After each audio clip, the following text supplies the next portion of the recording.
Today we mark one of the greatest achievements in the War of Revival, the return of all of our hostages, the living and the dead as one. This way we grapple Hamas. We grapple it all around, ahead of the next stages of the plan, in which Hamas is disarmed and Gaza is demilitarized. If this can be achieved the easy way, very well. If not, it will be achieved the hard way. A covenant was tested, a people shaken, and a story that began in ancient scrolls awakened once again. Soldiers have been deployed since October 7th, over 700 days now. Soldiers are on the ground in Gaza. What's happening right now is unbelievable. Many troops are withdrawing from the front lines, but emotions are mixed. There's anticipation, hope, and deep skepticism. According to the Gregorian calendar, October 7th marks the start, but on the lunar calendar, we still haven't reached the 8th day, the end of Tabernacles. It was that day when we were attacked, our brothers and sisters massacred, our sons and daughters taken hostage. In the rhythm of heaven, days are not just numbered, they are remembered. The 8th day, in Scripture, was always the day of new beginnings, of covenant renewal. But here, it became the day of fire. That day on the lunar calendar falls on Tuesday next week. Troops are moving out, though about half remain inside Gaza. But remember, there are still threats from Judea and Samaria, from Syria, and from southern Lebanon. We, as soldiers, are not politicians. We have to stay alert to all fronts. Since the beginning of the conflict, more than 2 years have passed.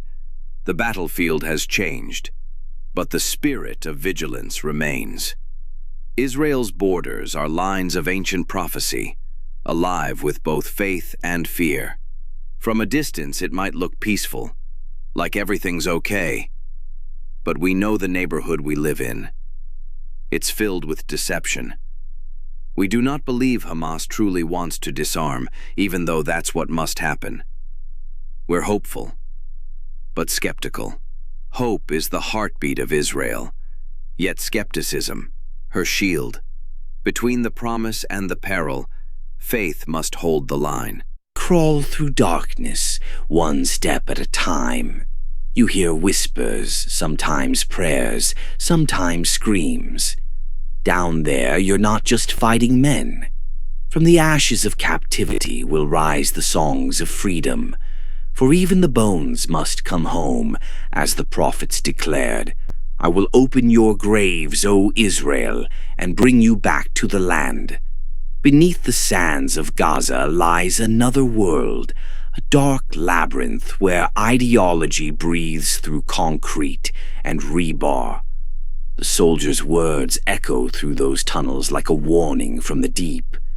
What began as smuggling routes became arteries of terror, a shadow network connecting Iran, Lebanon, and Gaza into one pulse of defiance. We crawl through darkness, one step at a time. You hear whispers, sometimes prayers, sometimes screams. Down there, you're not just fighting men, you're fighting ideas. The tunnels became more than a tactic. They became a theology, the gospel of destruction. But Israel learned to descend. The tunnel rats of the 21st century, armed not just with weapons, but with knowledge. In ancient days, Joshua's army marched around walls until they fell. Today, Israel digs beneath them until the earth itself gives up its secrets. We always say, the battle is spiritual before it's physical. The tunnels mirror the human heart, deep, hidden, filled with both fear and faith. Each explosion underground feels like an echo of the war within mankind, between belief and blindness. The soldier's helmet camera flickers, and amid dust and silence a voice whispers a verse from Nehemiah. The captives returned and celebrated with great joy in the Feast of Tabernacles. Every generation faces its own Amalek, its own Pharaoh, its own Hamas. History repeats not by accident, but by design, because the human heart remains unchanged. They said peace would come if we gave up land, but every mile we surrendered became a launching pad for rockets.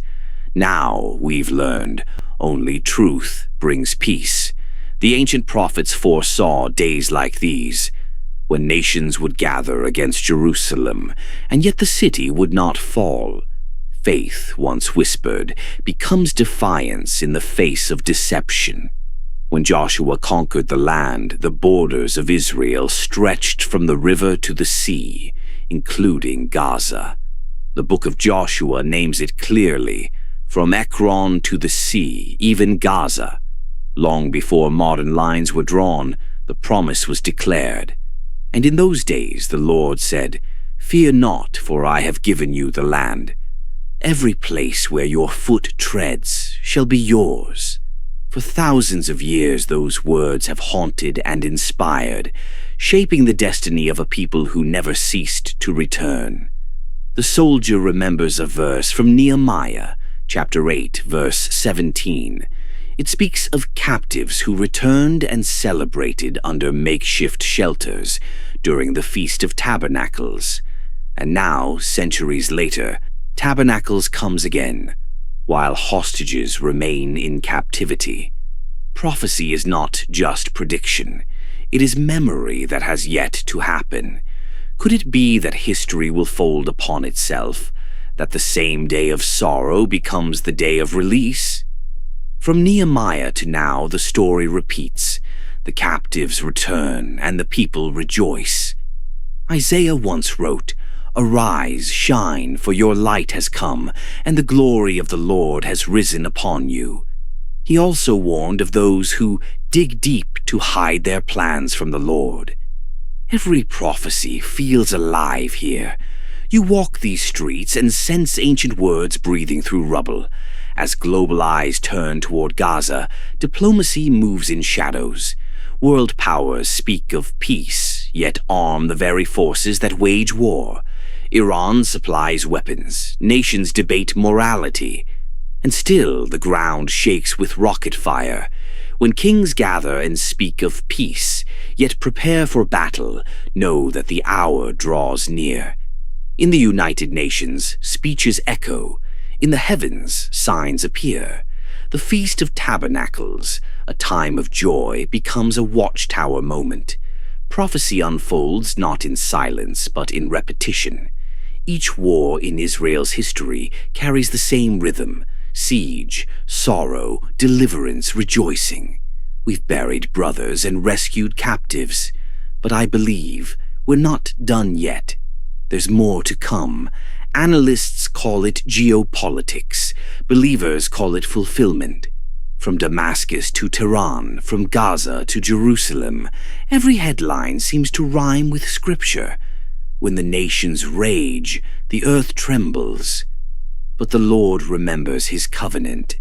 And when the captives return, prophecy breathes again.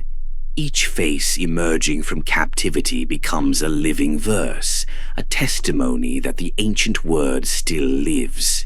For 2 years the earth has wept, but the day will come when joy returns to Zion, when the hostages are home, when the tunnels are no more, when the Feast of Tabernacles is kept not in fear, but in freedom.